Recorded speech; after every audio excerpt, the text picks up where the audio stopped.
No. 54, by James Madison. The same subject continued, with a view to the ratio of representation. The next view which I shall take of the House of Representatives relates to the apportionment of its members to the several states, which is to be determined by the same rule with that of direct taxes. It is not contended that the number of people in each state ought not to be the standard for regulating the proportion of those who are to represent the people of each state. The establishment of the same rule for the apportionment of taxes will probably be as little contested, though the rule itself, in this case, is by no means founded on the same principle. In the former case, the rule is understood to refer to the personal rights of the people, with which it has a natural and universal connection. In the latter, it has reference to the proportion of wealth, of which it is in no case a precise measure, and in ordinary cases a very unfit one. But notwithstanding the imperfection of the rule as applied to the relative wealth and contributions of the states,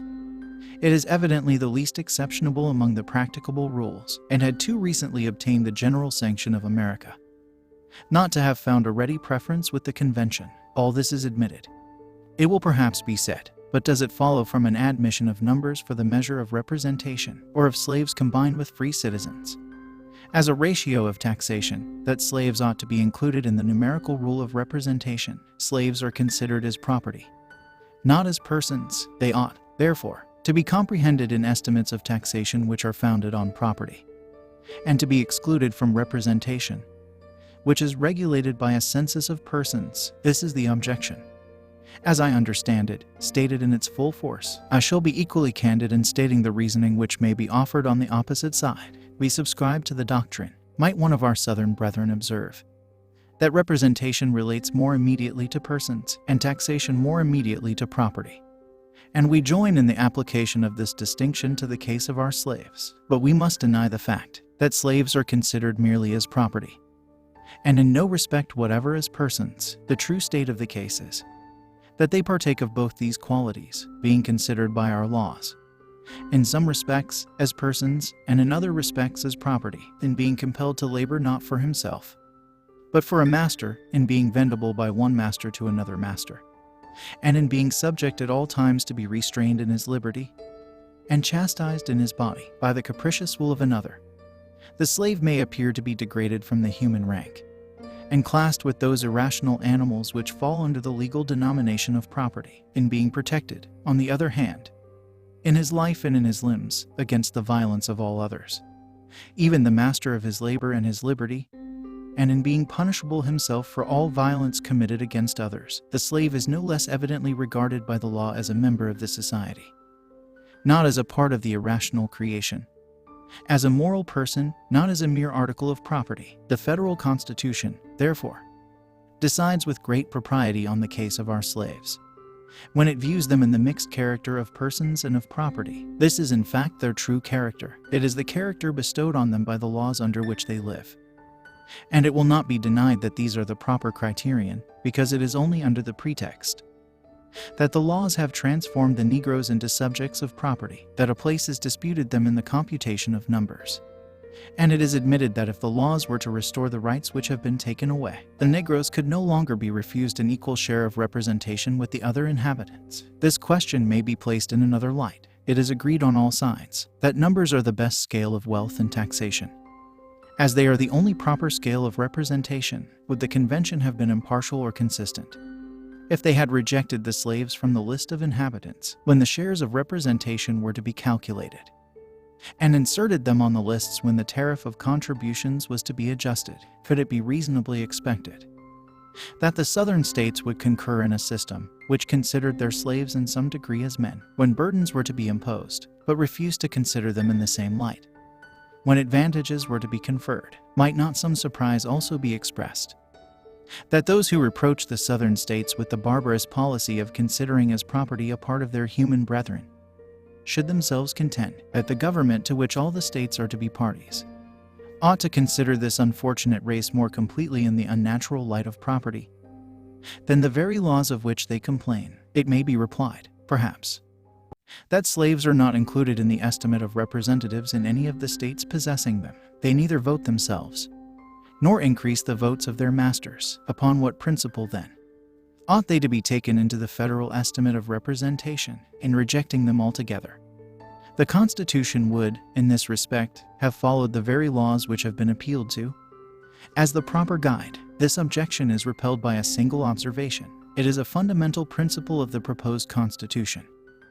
That is, the aggregate number of representatives allotted to the several states is to be determined by a federal rule founded on the aggregate number of inhabitants. So, the right of choosing this allotted number in each state is to be exercised by such part of the inhabitants as the state itself may designate. The qualifications on which the right of suffrage depend are not perhaps the same in any two states. In some of the states, the difference is very material. In every state, a certain proportion of inhabitants are deprived of this right by the constitution of the state, who will be included in the census by which the federal constitution apportions the representatives. In this point of view, the southern states might retort the complaint by insisting that the principle laid down by the convention required that no regard should be had to the policy of particular states towards their own inhabitants, and consequently, that the slaves, as inhabitants, should have been admitted into the census according to their full number.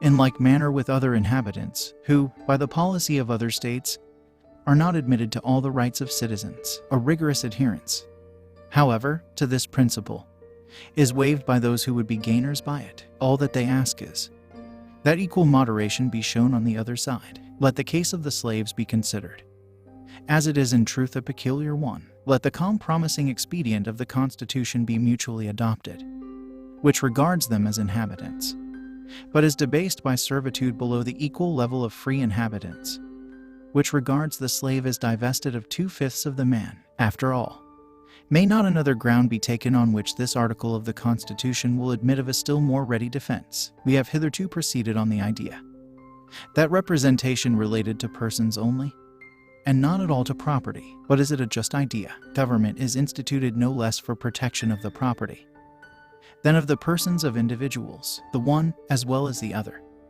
Therefore, may be considered as represented by those who are charged with the government. Upon this principle it is that in several of the states, and particularly in the state of New York, one branch of the government is intended more especially to be the guardian of property, and is accordingly elected by that part of the society which is most interested in this object of government.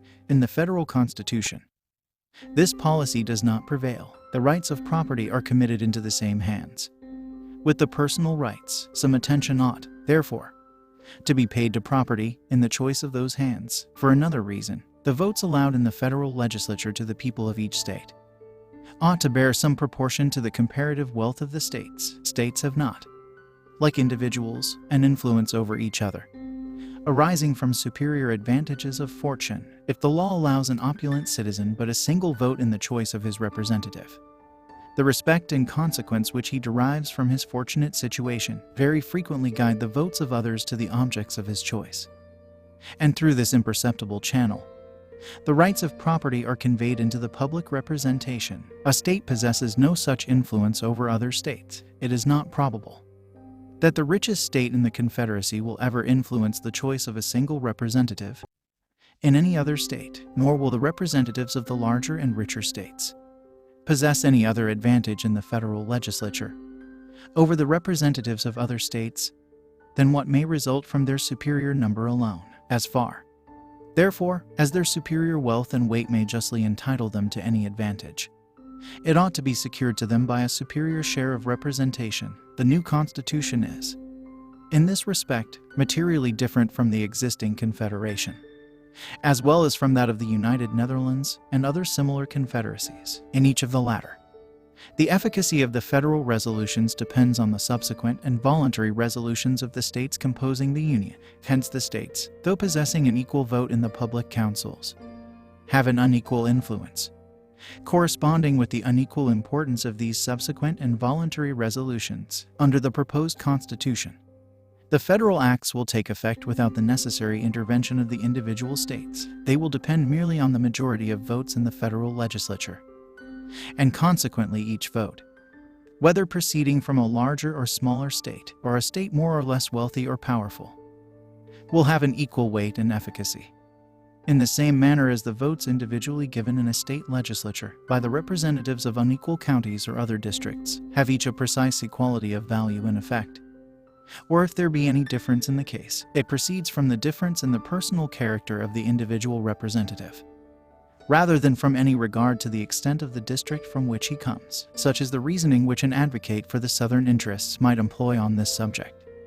And although it may appear to be a little strained in some points, yet on the whole, I must confess that it fully reconciles me to the scale of representation which the Convention have established. In one respect, the establishment of a common measure for representation and taxation will have a very salutary effect, as the accuracy of the census to be obtained by the Congress will necessarily depend, in a considerable degree, on the disposition, if not the cooperation of the states. It is of great importance that the states should feel as little bias as possible to swell or to reduce the amount of their numbers, were their share of representation alone to be governed by this rule.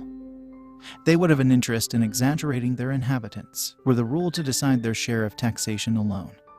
A contrary temptation would prevail, by extending the rule to both objects. The states will have opposite interests, which will control and balance each other and produce the requisite impartiality. Publius,